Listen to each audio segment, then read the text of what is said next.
goal of advancing humanity. This, what you have today, is called the military decree. They changed the name to constitution. Rather, a shameless charade aimed at subjugating the people by favor ethnic Fulani. Where Fulani has no resources, Biafra has resources, and they have it in exclusive list. You can't utilize it. They take it from you. They become the MD of Nigeria Petroleum Corporation. They lead and head every department using the oil and the natural resources from your land. I was watching a Ebonyi State governor who was asked, how much do you generate from salt as the salt of the nation? He doesn't know. He said, it is Abuja people that knows how much they make in salt. Because it is in the exclusive list. Fulani doesn't have land to know if they have the salt, they are going to remove it from the exclusive list. Yet, in state of the north, there is gold. They mine the gold for themselves. And no Nigeria government, federal government, poke nose into it. But the state governor in Ebonyi State doesn't know how much they make in the salt, from the salt. This is very outrageous revelation that should wake the subconsciousness of every Biafran, because it is happening in other states as well, not just in Ebonyi. There are states in Biafra land that are oil producing states. They don't know what is going on. In the face of brazen display of injustice, subjugation, marginalization, discrimination, deprivation, it is abnormal not to agitate. That's what we're doing today. The course it takes depends on how the oppressors choose to respond.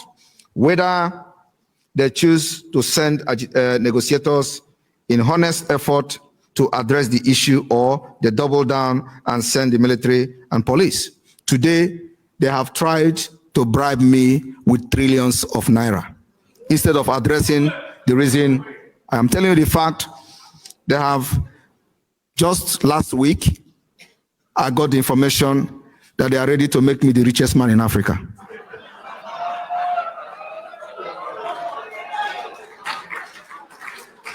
I said to them, does it mean that you people are not even interested in releasing Mazi Nnamdi Kanu? Because that is what it means. I gave a simple demand. Release Mazi Nnamdi Kanu, and then we can see how far we can go with that. And that particular demand continues to stand. Otherwise, Biafrans will continue to hit you the hardest way.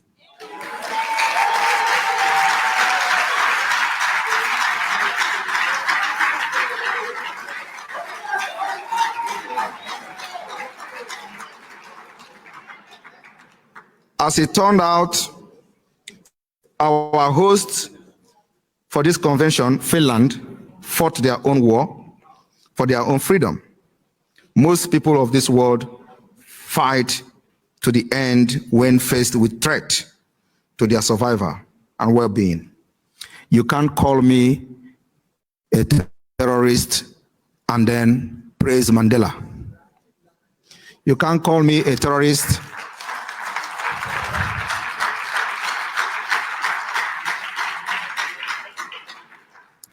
and make Gandhi a legend.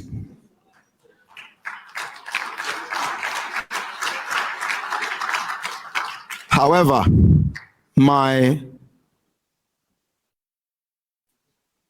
dream is to become more powerful than them.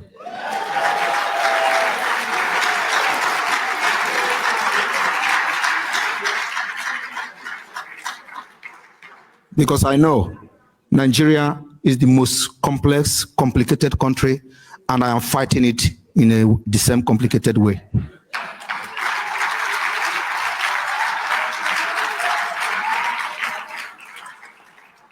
I told them I will remain the equation they will never solve.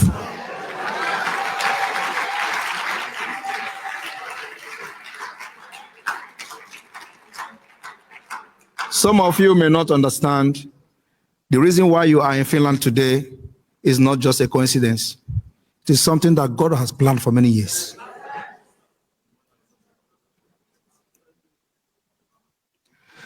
I don't care how the Webster or Oxford Dictionary define agitation.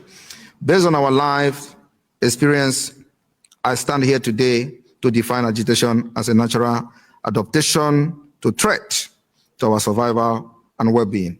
So it is normal to agitate. What is abnormal is not agitating in the face of threat to one's survival and well-being. Woe unto those that have chosen to keep mute while millions of their compatriots undergo unimaginable inhuman treatment on the scale Nigeria has imposed on our people.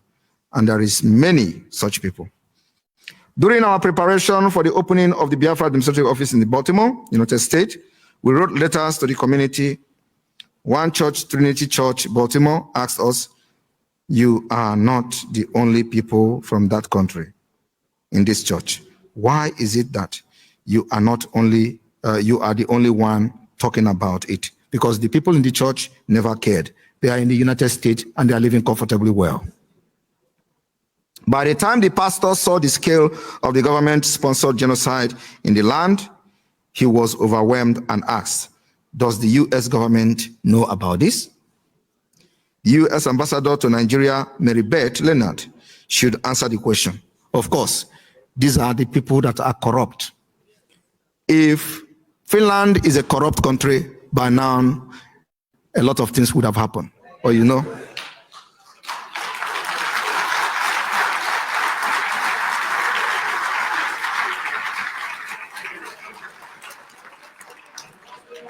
And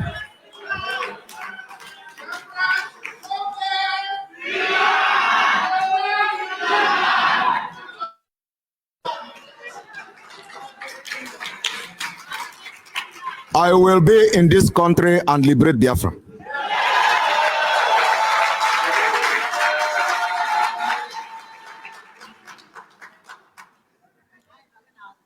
Also, the U.S. Secretary of State, Anthony Blinken, whose first action as Secretary of the State was to remove Nigeria from the list of countries where Christians are persecuted. That should answer the question as well. I want to remind you that Secretary Blinken removed Nigeria while he was on the way to Nigeria. He didn't even arrive in Nigeria before he removed Nigeria from the list. That's a sign of corruption.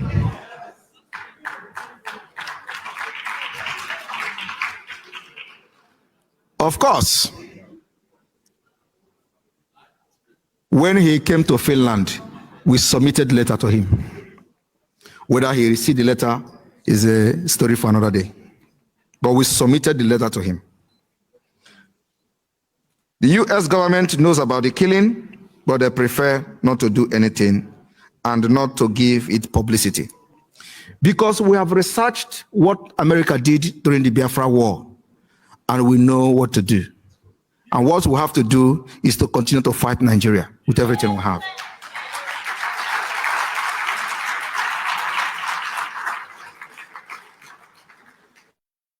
And the way we are going to fight Nigeria is not the way we fought Nigeria in 1967.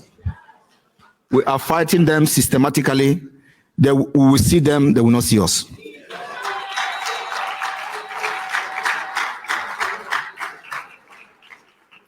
They understand that publicizing it will result in the citizens forcing them to do something. It was in response to publicity of the Biafra War in 1967 to 1970 that Bruce Merrock, aged 20 and a student at Columbia University, New York, on May 29, 1969, set himself ablaze at the UN building in New York City. The UN, Bruce, shortly after he died from the burns injury, as a 20-year-old and heir of an infant family, Merrock Fortunoff, he had a bright future ahead of him. He did not have to do what he did. But seeing the senseless massacre of Biafra during the Nigeria-Biafra Civil War was more than he could handle. And we dedicated our administrative office in the United States to him.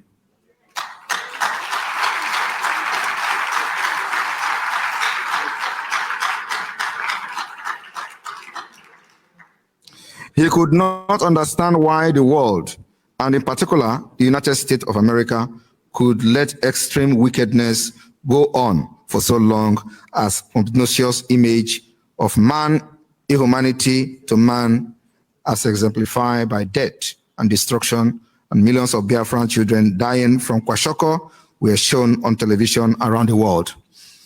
This something that people did not know was that America was actually doing something, but we didn't know about it. The people piloting the Biafra war didn't have knowledge about what was going on. The United States had to turn down Gowon requests not to send aid to Biafra. Things were actually turning to the Biafra side.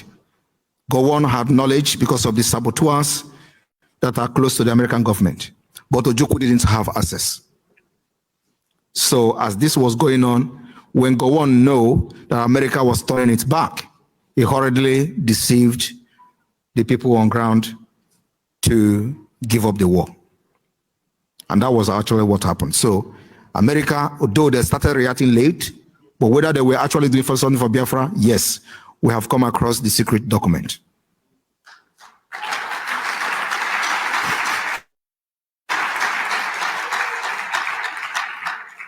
The difference is that this time around, we are going to fight Nigeria systematically.